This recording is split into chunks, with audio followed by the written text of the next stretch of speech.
Guys एक काफी important topic के बारे में हम लोग डिस्कस करेंगे। इंडिया और ताइवान रिलेशंस को हम लोग देखेंगे। GS paper 2 point of view से काफी इंपॉर्टेंट टॉपिक है, ध्यान से सुनिएगा। इंडिया और ताइवान मिलकर एक फ्री ट्रेड एग्रीमेंट पर चर्चा कर रहे हैं। बताया जा रहा है इनके बीच में एक फ्री ट्रेड एग्रीमेंट यानी कि मुक्त व्यापार समझौते पर चर्चा हो रही है। साथ ही साथ बताया यह जा रहा है कि ताइवानीज कंपनी हो सकता है कि आने वाले कुछ समय में इंडिया के अंदर सेमीकंडक्टर मैन्युफैक्चरिंग फैसिलिटी, सेमीकंडक्टर निर्माण सुविधा जो है वो स्टैब्लिश करेंगी, इसकी स्थापना करेंगी इंडिया के अंदर ताइवानीज कंपनी। और एक चीज मैं आपको बताता हूं, एक फैक्चुअल इंफॉर्मेशन, कि अगर ऐसा हो जाता है कि semiconductor manufacturing plant Taiwanese company India के अंदर स्टैब्लिश करती है और ये सक्सेसफुली स्टैब्लिशमेंट हो जाता है, सेटअप हो जाता है इंडिया के अंदर ताइवानीज कंपनी के प्लांट्स, मैन्युफैक्चरिंग यूनिट्स, तो इंडिया दूसरी कंट्री होगी जहां पर ताइवानीज कंपनी ने मैन्युफैक्चरिंग प्लांट सेटअप किए हैं। पहली कंट्री यूनाइटेड स्टेट्स है, अमेरिका है, जहां पर इन्होंने सेमीकंडक्टर मैन्युफैक्चरिंग प्लांट सेटअप किए हैं ताइवान ने। और हो सकता है कि दूसरी कंट्री इंडिया बनेगी जहां पर सेमीकंडक्टर मैन्युफैक्चरिंग प्लांट ताइवान की तरफ से सेटअप किए जाएंगे। तो बहुत इंपॉर्टेंट चीज है गाइस।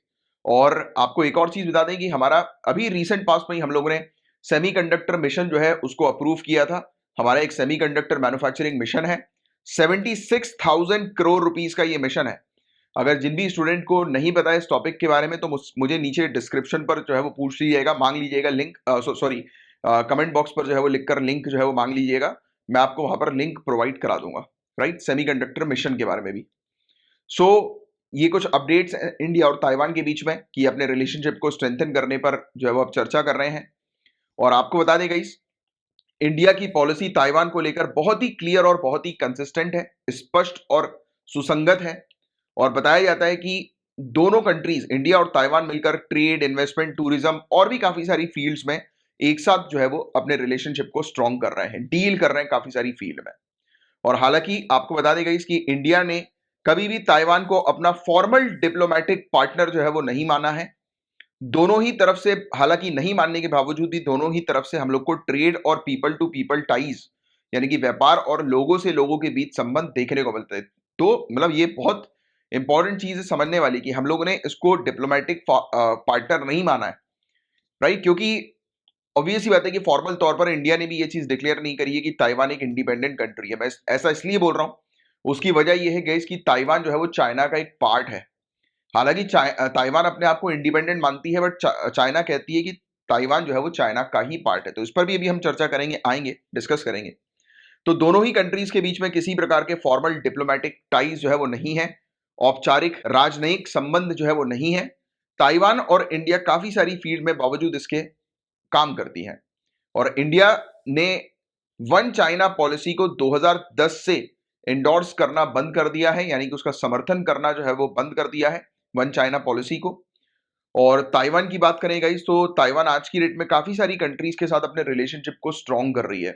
उसकी वजह यह है कि अभी रिसेंट पास्ट में चाइना ने मिलिट्री प्रेशर क्रिएट करना शुरू कर दिया। आपने शायद न्यूज सुनी होगी कि चाइना ने ताइवान के ऊपर से बहुत ज्यादा मात्रा में एयरक्राफ्ट जो है उसके वो उसको जो है वो पास किया था ताइवान को डराने के लिए कि जब चाहे तब चाइना जो है वो मिलिट्री प्रेशर क्रिएट करके ताइवान को फोर्सफुली अपने कंट्रोल में कर सकती है। तो ये वाली चीज क्लियरली चाइना ने जो है वो कह दी थी कि अगर जरूरत पड़ेगी तो हम फोर्सफुली ताइवान में घुसकर जो है वो ताइवान को अपने कंट्रोल में कर लेंगे, राइट। और आपको बता दें, इंडिया और ताइवान के बीच में 25 साल की पार्टनरशिप अभी रिसेंट पास में पूरी हुई है। और दोनों ही इंडिया और ताइवान मिलकर बायलैटरल एग्रीमेंट्स कर चुके हैं ऑलरेडी। काफी सारे हमारे बीच में, इंडिया और ताइवान के बीच में बायलैटरल एग्रीमेंट्स है।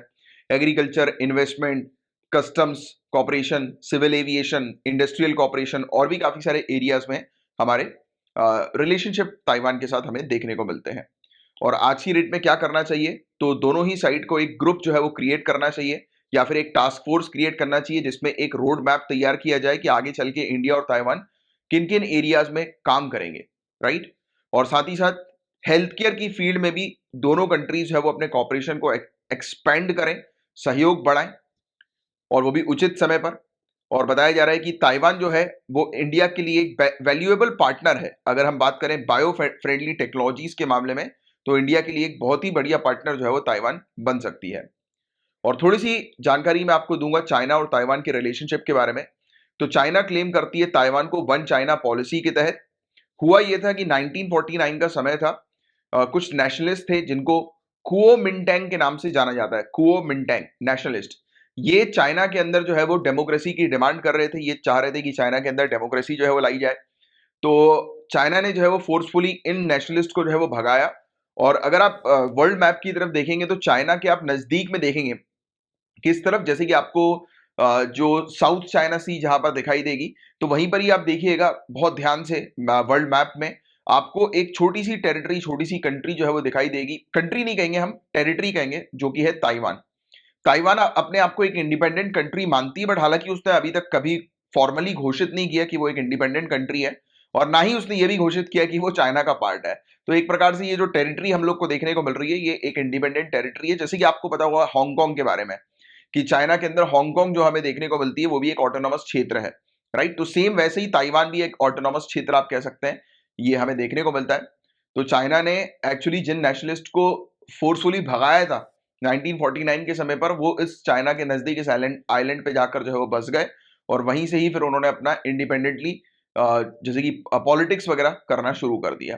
आप ये कह सकते हैं कि ये इसको पॉलिटिकल फ्रीडम है, ये अपने हिसाब से रूल्स रेगुलेशंस कानून बना सकती है, बट जब भी बात आती है इंटरनेशनल रिलेशनशिप की, डिफेंस की, मिलिट्री की, तो इस कॉन्टेक्स्ट में ताइवान जो है वो अपने खुद के पॉलिसीज, खुद के कानून जो है वो नहीं बना सकती। वहां पर चाइना के कानून जो है वो इंप्लीमेंट होते हैं, और चाइना तो अल्टीमेटली बोलती है कि जब चाहे तब फोर्सफुली जो है ये ताइवान का जो पॉलिटिकल स्ट्रक्चर है वो भी इसको खत्म कर सकती है ना। तो ये चीज हमें देखने को मिलती है। तो आपको एक अंडरस्टैंडिंग क्रिएट हुई होगी कि चाइना और ताइवान के बीच में कैसे रिलेशन है। तो जो लोग चाइना के अंदर डेमोक्रेसी की डिमांड कर रहे थे उसको चाइना ने भगाया, और इन लोग भागकर जो है वो चाइना के नजदीक में एक आइलैंड पे जाकर बस गए, राइट। और फिर ये वहां से अपने मतलब अपनी मतलब एक टेरिटरी को चलाने लगे इंडिपेंडेंटली, राइट।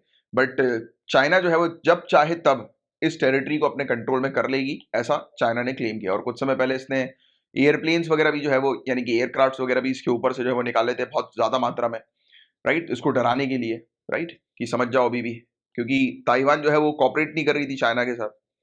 और ताइवान एक self govern de facto independent territory हम लोग को देखने को मिलती है। उसको कंट्री मत बोलना, क्योंकि ये कंट्री ऑफिशियली घोषित नहीं है, और काफी सारी जो दूसरे देश हैं वो इसको कंट्री नहीं मानते हैं। टेरिटरी के तौर पर ही आप अगर मेंस में लिखना चाहते हो उसको टेरिटरी लिखिएगा, नॉट कंट्री।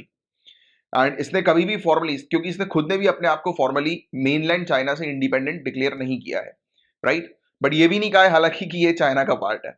और ये one country two system formula के तहत हमें देखने को मिलता है, सेम वैसे ही फॉर्मूला जो कि हांगकांग के लिए एप्लीकेबल होता है, राइट। ये अपने खुद के अफेयर्स खुद से मैनेज करती है, पॉलिटिकल अफेयर्स वगैरह।